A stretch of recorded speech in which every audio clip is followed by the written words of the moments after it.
আসলে আমরা সবাই চাই একটা প্রবলেম ফ্রি জীবন।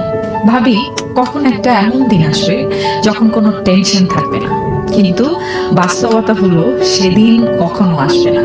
জীবনে সবসময় কিছু না কিছু সমস্যা থাকবে, যা একদমই বাস্তব।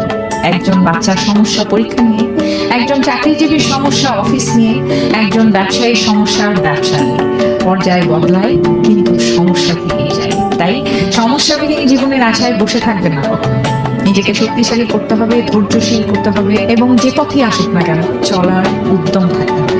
আসলে নিজেকে প্রশ্ন করা উচিত যে আমি কিভাবে আরো ভালো প্রবলেম সলভার হতে পারি, কিভাবে চাপ সামলানোর ক্ষমতা বাড়াতে পারি। জিমে গেলে যেমন শরীর শক্তিশালী হয়, তেমনি জীবনের চ্যালেঞ্জ মোকাবেলা করলে মন শক্তিশালী হয়। সমুদ্র কখনো শান্ত হবে না, তাই উচিত ভালো নাবিক হওয়া। ঠিক সেভাবেই জীবন কখনো সহজ হবে না, তাই স্ট্রং মানসিকতা তৈরি করুন। কারণ সাফল্য কখনো নির্ভর করে না আপনার সমস্যা কত কম আছে তার উপর, বরং সমস্যা কতটা ভালোভাবে সামলাতে পারে সেটার উপর নির্ভর করে। তাই আমি বারবার বলি, মানসিকভাবে স্ট্রং হওয়া আমাদের সকলের জন্য অত্যন্ত জরুরি।